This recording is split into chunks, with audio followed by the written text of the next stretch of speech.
I'm Austin. I'm Andron. I'm Chris. And welcome back to Bombchu. Today we'll be taking a look at the Humble Monthly Bundle from November 2019. Halloween has come and gone, but there's something still creepy lingering in the air. Is it a scary good deal, or something else entirely? No better way to find out than diving in. Let's see what's in here.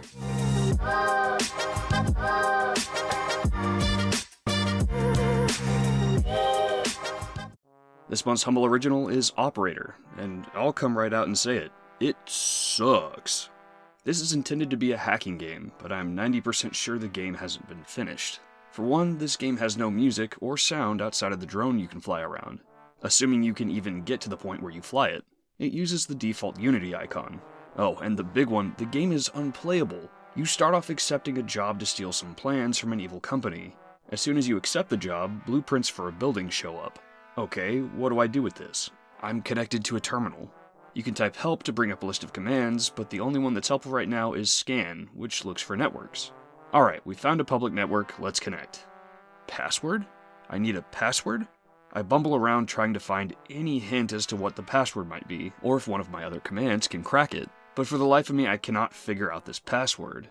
After taking several guesses, I went and looked at the screenshots of the game on Humble's website, and one of them happened to have the password typed out in plain text. I was livid. There's nothing to suggest that password, or that you should look outside of the game. But whatever, I'm connected, now I can map the network and see what devices I can play with. 6 cameras and 2 doors. I start peeking at the cameras trying to find anything useful. I managed to find this interesting piece of paper with a computer name and password on it, but it's incredibly hard to read, and the camera controls are dreadful. I managed to jot it down, but it ended up serving no purpose as far as I could tell. I went through camera after camera until I found this drone. What am I supposed to do with it? After some more bumbling around, I go check the screenshots on Humble again. The drone is supposed to be listed on the network map, but it just isn't. I take control of the drone and go looking around. Can't find anything interesting after checking out all the rooms, and I get so fed up with the horrible controls, I decided I was done. This game has a cool concept, but it is horribly executed, and without a major patch, I can't recommend it to anyone.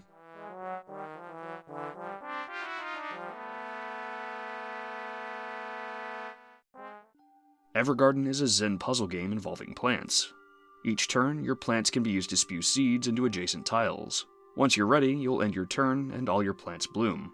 Any bloomed plants of the same level can be combined if they are next to each other, giving you a higher level plant. The game doesn't tell you a lot, so I believe the goal is to get as high a score as possible before you run out of turns. Once you get further in, you'll start to get patterns to strive for, which will reward you with high level flowers you can place on any free tile. Do enough of these and you may just unlock some secrets. I know it's supposed to make you feel very zen, but I was honestly getting stressed out the more I played, as I really wanted to match up these patterns, but I think that was just because of the way I approach puzzle games. This one is simple, but it's fun. There's a narrative for those who want to play long term, which I probably won't be doing, but it's worth checking out if you like puzzle games.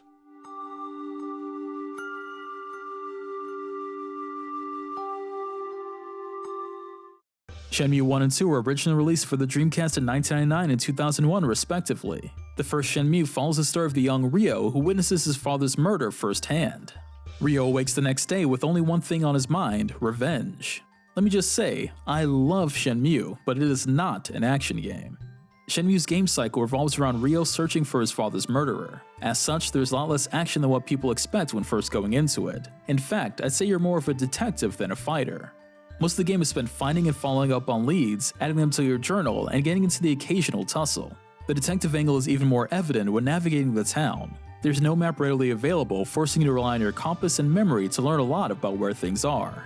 Shenmue also employs simulated time passing as a mechanic. This can definitely be frustrating as someone just trying to see the story, as you'll sometimes be forced to wait until someone shows up or an event begins at a specific in-game time. If you see this time as free time though, the world is your oyster and Shenmue is filled with side activities. One activity that I always take advantage of is working on empty parking lots. As you practice your moves by repeating them over and over, they become stronger and eventually Ryo will master them. Once mastered, the animation changes and even some frame lag is eliminated altogether. The story of Shenmue can get really dense at times, so these free time periods are a really good way to mix things up. As a lover of Shenmue, I can say that it hasn't aged well. The controls and some of the design choices just don't match up to its modern day equivalents. Playing it again, I realized why I liked it in the first place. It goes back to Shenmue not being an action game, it's a character study movie in disguise. While Yakuza tells the story of a criminal struggling to remain honorable, Shenmue tells the story of an upstanding citizen who starts down a dark path of revenge.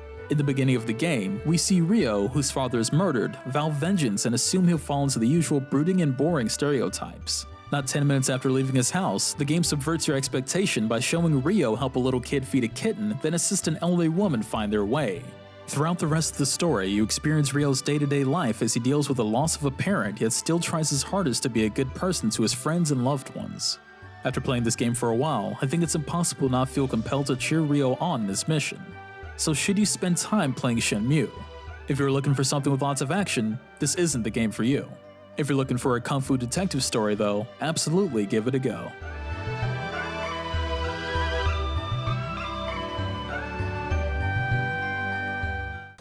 These next games I covered at the end of last month's review. If you've already seen my look at Call of Duty World War II, Crash and Sane Trilogy, and Spyro Reignited Trilogy, you may want to skip ahead. Timestamps for each game are listed down below.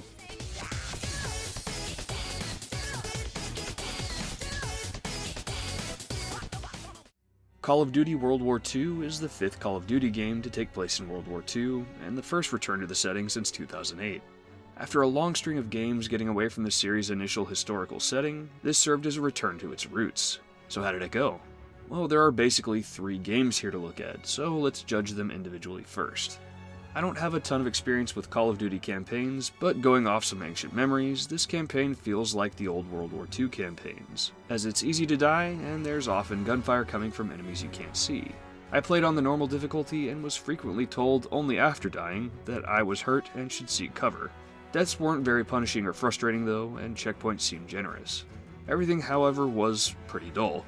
There were long, unskippable cutscenes, and the gunplay didn't really feel all that satisfying, likely a result of having gotten used to the more futuristic weapons of Black Ops 3. Performance was very smooth and stable though, which is great to see over the hiccupy mess that was Black Ops 4. Although there was this weird graphical glitch where this guy really messed up the knife game, but he seemed okay afterward. If you enjoy Call of Duty campaigns, especially the older ones, this one might hold some appeal for you. After this, I moved over to zombies, and here's where the dumb really started to show up. Not in the zombies mode itself, but in the haphazard way these 3 game pieces have been Frankensteined together. When you download this game, it shows up in your Steam library as 2 different games, Call of Duty World War II and Call of Duty World War II Multiplayer. But on the menu for the single-player game, Zombies mode shows up, so I selected it. It closed the game and slowly launched the multiplayer version. Okay, sure, I should have expected that. Frustratingly, the multiplayer application doesn't share any settings with the single-player application, so I had to redo all my settings, including getting the game to appear on the correct monitor, as it really wanted to open on my secondary screen. The game opens up, I go to change the settings, and a pop-up appears saying the game has been updated and needs to restart. It's on Steam. Why not just patch the game through Steam? Whatever, the game closes and relaunches again. I can finally change my settings, and I go to select zombies. The game closes again, and relaunches the multiplayer application with some different launch parameters, I guess, and I finally get into the zombies menu. Why on earth is it so complicated to launch zombies? As for the mode itself, it worked a lot better than my experience with zombies in Black Ops 4. I wasn't kicked from matches, and I was able to find people pretty quickly. My only real gripe with playing is that the shovel feels like it has an incredibly short range, and there were a couple of times I saw zombie heads pop before my attack animation had made contact. Onto the proper multiplayer mode, again, I missed the Black Ops 3 guns, but what's here works. Same smooth performance from the campaign, I just don't really like playing with older weapons, and I miss the crazy mobility options. Overall, this isn't a wildly offensive entry, though I do think it will be divisive, as a large part of Call of Duty's modern audience got into the series from titles that didn't take place in World War II. This return may please older fans, but it feels so far on the other end of the spectrum of where the series has gone that it'll be tough to please everyone.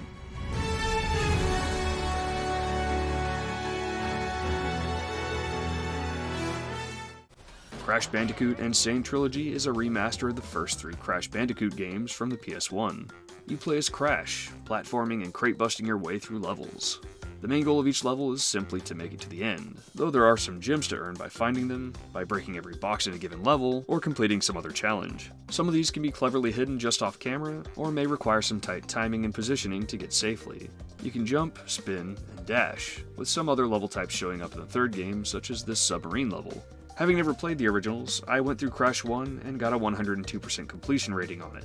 It was extremely frustrating in a number of levels, especially because of the jumping physics, which feel inconsistent and downright annoying. It seems Crash's jumping was made to be consistent across all three titles, so it wouldn't be jarring to go from one to another. But as a result, Crash 1 was made way more difficult. Playing a couple of levels from Crash 2 and 3 today felt significantly easier, so if you're having a hard time, maybe skip Crash 1 and come back to it later. It turned me off so bad, I didn't even bother touching the other games until I had to take another look for this review. Don't be like me. Don't play Crash 1 first. But if you like action platformers, do check out this trilogy.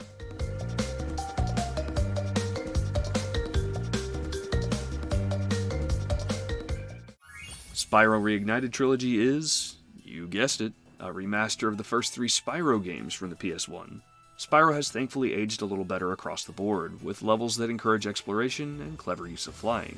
You collect gems, free dragons, or dragon babies, or whoever needs freeing for whatever game you're on, and unlock new levels to explore. Gems will be important, as you'll use them to purchase access to bridges that lead to other areas.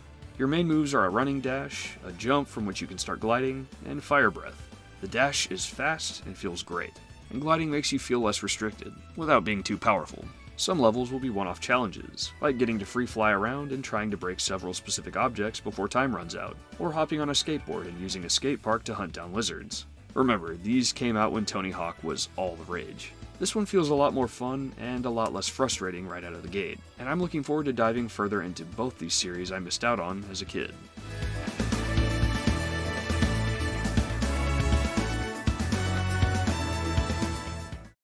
"1111 Memories Retold" is a narrative adventure set during World War I. You swap between controlling a photographer in Canada and a technician in Germany, played by Elijah Wood and Sebastian Cook. Harry, the Canadian, is seeking glory and adventure, while Kurt the German is trying to find his son who has gone missing. Gameplay is light, a lot of walking around, solving very simple puzzles, and snapping pictures here and there, but it's more about the story anyways. The game is presented in a living painting aesthetic, which, when the camera is sitting still, looks amazing. However, I found when I was moving around, edges had a weird look to them. But overall, I really love the art style. The game as a whole reminds me a lot of Valiant Hearts, in that it tells the story of war through different perspectives, and with an art style that makes it seem friendly and fun. And when the war inevitably turns ugly, the contrast with that friendly art style makes it that much more effective. If you're looking for a good interactive experience, this should fit the bill quite nicely.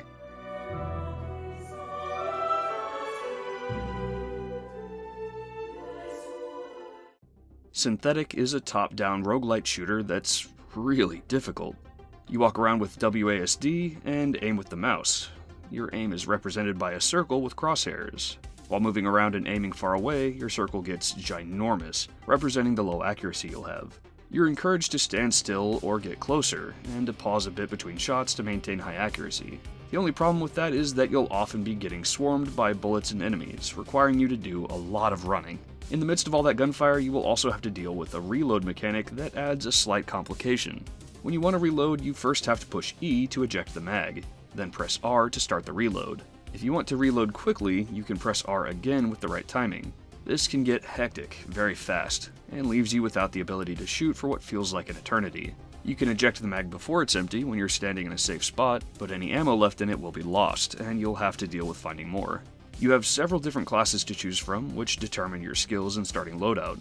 You can permanently level up these classes with experience gained from playing, granting you new unlocks for that class. This game also supports co-op with 2 players, and I do recommend playing that way. It's still tough with a friend, but you get the added strain of trying to avoid shooting your buddy, as there is friendly fire.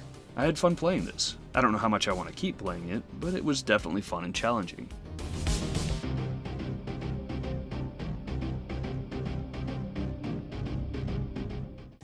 So overall, how was this bundle? I don't think we've had such a broken humble original since A to B. Operator at least shows some promise, but it's in dire need of finishing. We got some high value early unlocks, and I was really surprised to see Shenmue I and II here, given that Sega isn't publishing Shenmue III. I'm not sure if that was a goodwill gesture or what, but it's very cool to see it here. 1111 is a good fit for Humble Monthly, but it's been in 2 past bundles already, and getting double dips in a blind bundle is getting kind of annoying. So how much bang for your buck was there? Getting all these at full price would cost about $239, while getting them all at their lowest sale price would cost about $129. A super high dollar value either way you cut it. Overall, I'd say this was a pretty good bundle. Getting Spyro Reignited Trilogy so soon after release at such a major discount was really sweet, and I'd argue was worth it on its own if you wanted that game. Next month's early unlocks are Yakuza Kiwami, SOULCALIBUR 6, and My Time at Portia. Let's take a sneak peek.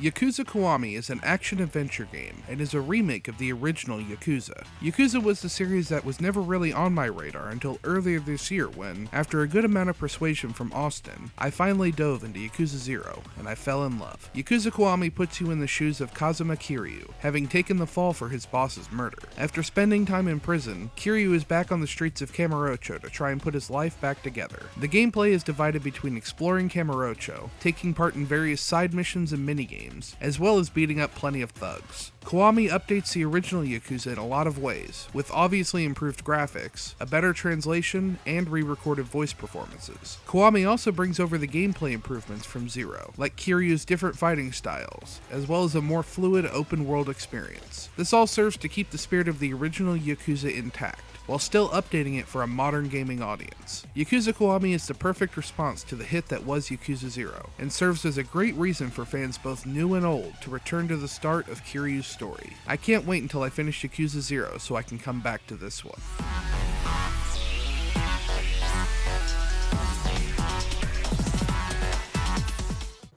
SOULCALIBUR 6 is a fighting game released by Bandai Namco. SOULCALIBUR 6 continues the series' tradition of weapon-based fighting in a 3D arena, and includes a great and varied cast of characters to choose from. SOULCALIBUR 6's story is a weird one, even by SOULCALIBUR standards. It serves as both a reboot and a sequel to the series, with the events taking place around the time of the original game, but with certain characters from the future timeline also coming back to mess around in the world of souls and swords. Alongside the traditional story mode, players can create a custom character and go through their own story that will intertwine with the main one. SOULCALIBUR has always had a lot of complex systems going on under the surface, and 6 is no different. With 8-way running, guard impacts, reversal edge, soul charge, and more, it can be a lot to keep up with. Luckily, the game provides a lot of info to the player through the in-game combat guides, helping them learn about every aspect of the game, including pages on mechanics unique to each character. It can be a lot to take in, and I must say, even though I'm a big fighting game fan, that's not really what I come to SOULCALIBUR for. I'm here for the wacky story, fights that look great even if you're just mashing buttons, guest characters from places that shouldn't make sense but somehow fit perfectly, and to see how insane Valdo looks this time. SOULCALIBUR 6 delivers on all these fronts and more. The game looks great, the new mechanics expand on the gameplay in interesting ways, and it's just fun to play, even if you don't know what you're doing. I'm definitely going to keep playing this one.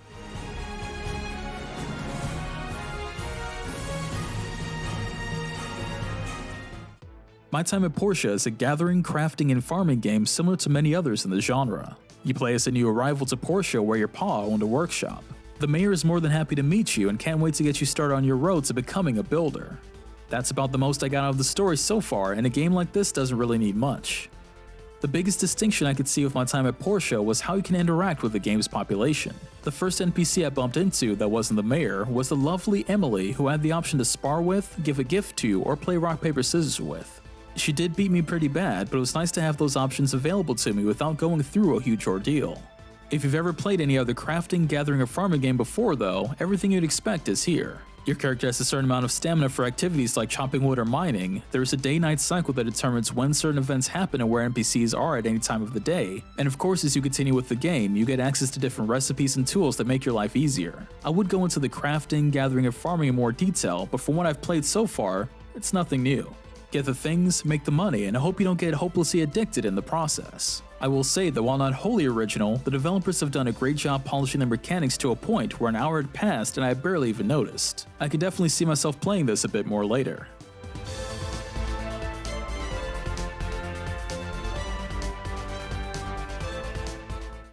Thank you all so much for watching.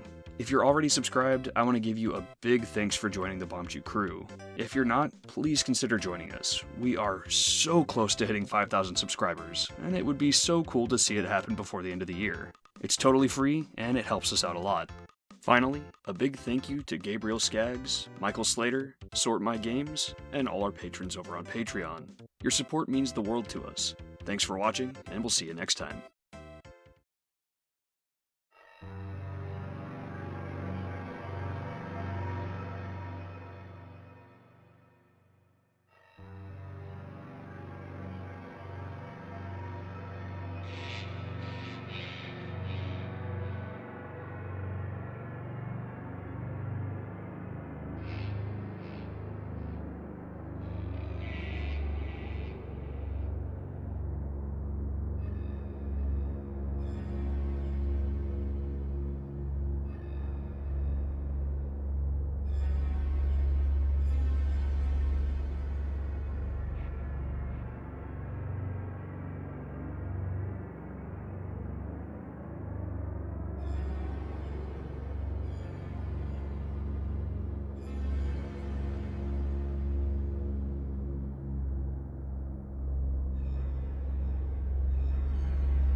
Oh, hell yeah.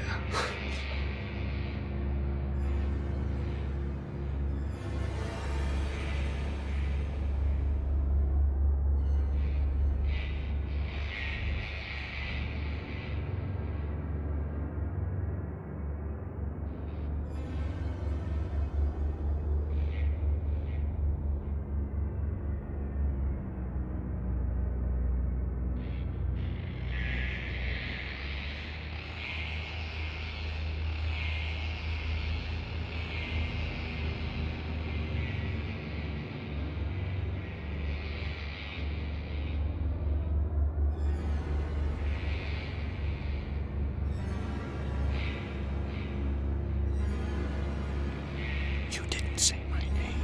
My name. Didn't say. You didn't say. You said you didn't say my name. You didn't say my name. You didn't say my name. You didn't say my name. You didn't say my name! I warned you last time. And what did you do? You made a Twitch emote of me? And you couldn't even bother to use my whole name? You turned me into a joke on your Discord server? And throughout all this, you still keep talking about my games without saying my f***ing name? Sid Meier. Oh no. It's far too late for that now. No. No. No!